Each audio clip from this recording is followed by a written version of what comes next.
से चेहरा आपका काला हुआ है। अपने काले चेहरे को बचाने के लिए अपने प्रशासन की, पुलिस की काली करतूत पर पर्दा डाले। जो भी चुप होकर समरावता के अन्याय को बर्दाश्त कर रहा है, मैं समझता हूं राजस्थान के इतिहास में इससे बड़ा शर्मसार करने वाला तमाम जिम्मेदार जगत के लिए कोई दूसरा उदाहरण नहीं हो सकता। मुझे इससे ज्यादा कुछ नहीं।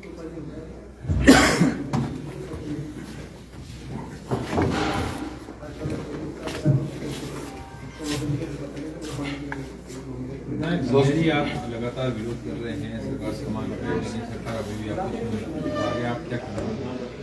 यही सबसे दुर्भाग्यपूर्ण बात है कि इतना बड़ा घटनाक्रम हो गया, इतना इंसानियत के साथ शर्मसार करने वाली अन्याय हुई है, और उसके बाद सरकार आज तक ये मानने को तैयार नहीं है कि कोई घटना हो गई है, अप्रत्याशित या अन्यायपूर्ण घटना हुई है। इससे बड़े शर्म की बात क्या हो सकती है? एक तरफ तो हम आज़ादी का अमृत महोत्सव मना रहे हैं, संविधान का उत्सव मना रहे हैं, और संविधान के साथ जब खिलवाड़ हो रहा है इस तरह का, और गरीबों के साथ, अल्पसंख्यकों के साथ और आदिवासियों के साथ, कोई भी समाज के साथ अन्याय होता है, वहां हम चुप बैठ जाते हैं। तो फिर मैं समझता हूं कि ये अमृत महोत्सव और संविधान दिवस मनाने का कोई मतलब नहीं है।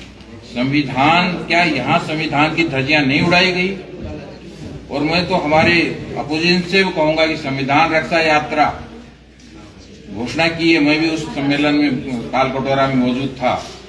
तो इससे बड़ी संविधान रक्षा यात्रा क्या होगी जब निर्दोष लोगों के हाथ पैर तोड़ दिए, घर जला दिए, सारे तोड़ फोड़ कर दिए, पशु जला दिए, और उनको न्याय नहीं मिल रहा है और उसके लिए कोई बोल नहीं रहा है, तो कौन सी संविधान रक्षा यात्रा कर रहे हैं? अब तक तो यहाँ चीफ मिनिस्टर का दौरा होना चाहिए था, राहुल गांधी का विजिट होना चाहिए था, और उन लोगों के लिए न्याय होना चाहिए था। लेकिन ये जो है घटना हमारे काले अंग्रेजों द्वारा जलियांवाला बाग और जो है मानगढ़ से कम नहीं है।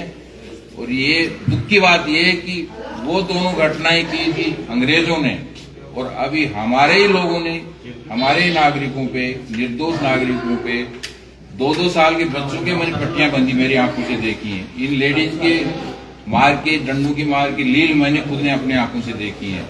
तो इस तरह की घटना होना और फिर सबका चुप बैठना इंसानियत के लिए इससे बड़ी शर्मसार करने वाली कोई बात नहीं हो सकती।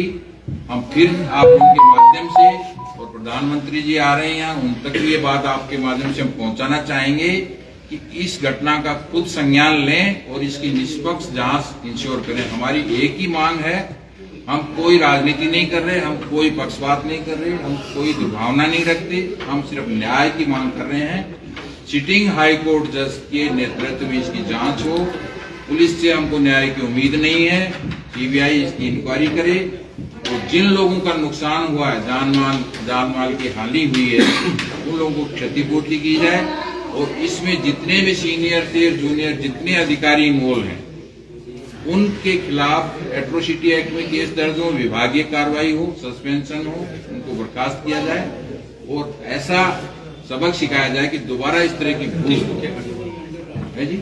29 तारीख को हमने अभी सर्व समाज के लोग हमारे यहाँ बैठे हुए हैं, हमने सबने मिलकर तय किया है और सबने समर्थन अपना जाहिर किया है कि 29 तारीख को सर्व समाज की समरावता न्याय महारैली जयपुर में होगी, जिसमें लाखों लोग शामिल होंगे, और सब अपने अपने तरीके से अपने एरिया में कल से संलग्न हो जाएंगे, और एक बड़ा रैली हम करके सरकार को ये दिखाना चाहते हैं कि आप जो है, आपका रवैया निर्दयी है, अन्यायपूर्ण है, और आप जो है मूक दर्शक बन के बैठे हैं, ये प्रजातंत्र के लिए सही नहीं है।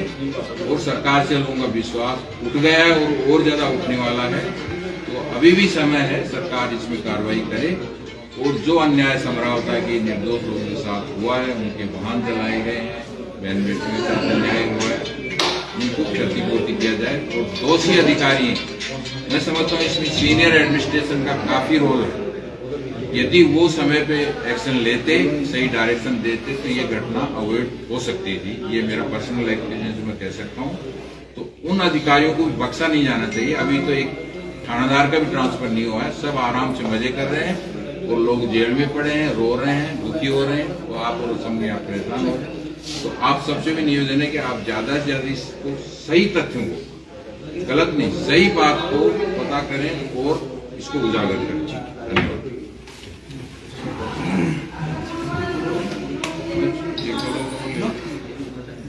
बहुत लंबी हो जाएगी और हमारे